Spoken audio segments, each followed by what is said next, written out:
Hi hello friends, welcome to our channel. నేను మీ Deepika. Today వచ్చేసి group 4 అభ్యర్థుల కోసము ఈరోజు న్యూస్ పేపర్లో ఒక న్యూస్ వచ్చింది కదా, దాని గురించి TSPSC group 4 merit list, Telangana group 4 అభ్యర్థులకు మెరిట్ జాబితా విడుదల చేస్తున్నాము అనేసి టీజీపీఎస్సీ వెల్లడించడం జరిగింది కదా.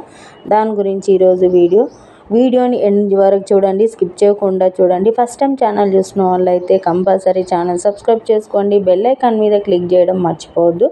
మీకు అన్ని నోటిఫికేషన్స్ వస్తాయి. మీ ఫ్రెండ్స్కి, రిలేటివ్స్కి షేర్ చేయండి, వాళ్ళకు కూడా యూజ్ అవుతుంది. ఇది టీఎస్పీఎస్సీ గ్రూప్ 4 మెరిట్ లిస్ట్ 2024 తెలంగాణలోని గ్రూప్ 4 ఉద్యోగ ధృవపత్రాల వెరిఫికేషన్ ఎంపికైన అభ్యర్థుల జాబితాను తెలంగాణ రాష్ట్ర పబ్లిక్ సర్వీస్ కమిషన్ టీజీపీఎస్సీ విడుదల చేసింది. TSPSC group 4 merit list link ఇదే, క్లిక్ చేయండి. రాష్ట్రంలో 8180 గ్రూప్ 4 పోస్టుల భర్తీ ప్రక్రియలో కీలకమైన ధృవపత్రాల పరిశీలనకు సంబంధించిన తేదీని టీజీపీఎస్సీ ఖరారు చేసింది. ఈ ఏడాది ఫిబ్రవరి 9వ తేదీన జనరల్ ర్యాంకుల జాబితాను ప్రకటించిన టీజీపీఎస్సీ తాజాగా ధృవపత్రాల పరిశీలనకు ఎంపికైన మెరిట్ అభ్యర్థుల జాబితాలను విడుదల చేసింది.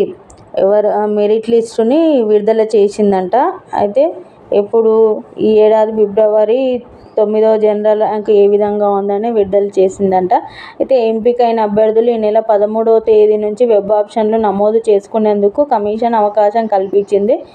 వెబ్ ఆప్షన్స్ ఉంటాయంట అండి. 13th నుంచి, ఈ మంత్ 13th నుంచి వెబ్ ఆప్షన్స్ ఉంటాయంట. వెబ్ ఆప్షన్స్ పెట్టుకోవాలంటే పెట్టుకున్న తర్వాత ధృవపత్రాల పరిశీలన వచ్చే అభ్యర్థులకు తప్పనిసరిగా వెబ్ ఆప్షన్స్ నమోదు చేసుకోవాలని సూచిస్తారు. వారికి మాత్రమే విడతల వారీగా ధృవపత్రాల పరిశీలనకు అనుమతిస్తామని స్పష్టం చేసింది.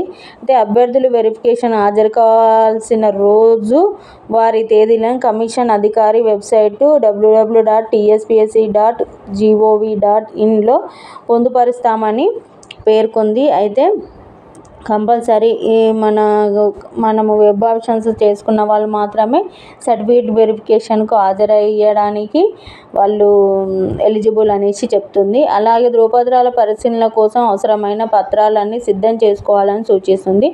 కుల ధృవీకరణ, బీసీ నాన్ క్రిమిలేయర్, దివ్యాంగ ధృవీకరణ పత్రాలు, 1వ తరగతి నుంచి 7వ తరగతి వరకు స్టడీ అండ్ నివాస ధృవీకరణ పత్రం, ఈడబ్ల్యూఎస్ అభ్యర్థులు 2021-22 ఏడాదికి సంబంధించిన ఈడబ్ల్యూఎస్ ధృవీకరణ పత్రంతో పాటు అవసరమైన పత్రాలన్నీ సిద్ధం చేసుకోవాలని, రెడీగా ఉంచుకోవాలని తెలిపింది. ధృవీకరణ పత్రాల పరిశీలన సమయంలో తప్పనిసరి పత్రాలన్నీ సమర్పించాలి ఉంటుంది. అభ్యర్థులు అదనపు గడువు పొడిగించబోమని టీజీపీఎస్సీ స్పష్టం చేసింది.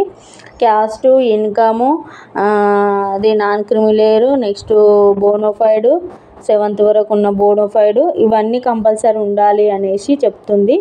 ఇవన్నీ ఉంటేనే, లేదు అని అంటే ఈడబ్ల్యూఎస్ వాళ్ళకి ఈడబ్ల్యూఎస్ లేకపోతే మేము ఎక్స్ట్రా టైం మీకు ఇవ్వము, మళ్ళీ నెక్స్ట్ వేరే వాళ్ళకి వెళ్తుంది అనేసి టీజీపీఎస్సీ స్పష్టంగా ఇక్కడ మనకు క్లియర్గా చెప్పడం జరుగుతుంది. కంపల్సరీ సర్టిఫికేట్స్ ఉండాలి, సర్టిఫికేట్ వెరిఫికేషన్ పోయినప్పుడు అనేసి చెప్పడం జరుగుతుంది. ఇది ఈరోజు వచ్చేసి గ్రూప్ 4 సర్టిఫికేట్లు ఏమేమి కావాలి, మెరిట్ లిస్ట్ ఎట్లా, వెబ్ ఆప్షన్స్ ఎట్లా అనేసి న్యూస్ వచ్చింది కదా. ఇది మీకు నచ్చింది అనుకుంటున్నాను. నచ్చితే కంపల్సరీ లైక్ చేయండి, మీ ఫ్రెండ్స్కి, రిలేటివ్స్కి షేర్ చేయడం అస్సలు మర్చిపోవద్దు. వాళ్ళు కూడా ఎవరైనా రాసిన అభ్యర్థులు ఉంటే వాళ్ళు కూడా ఇలాంటివి చూసి చెక్ చేసుకొని వాళ్ళు కూడా రెడీ అవుతారు కదా. న్యూస్ పేపర్ చదవని వాళ్ళకి ఇది యూజ్ అవుతుంది. కంపల్సరీ మీ ఫ్రెండ్స్కి, రిలేటివ్స్కి షేర్ చేయండి.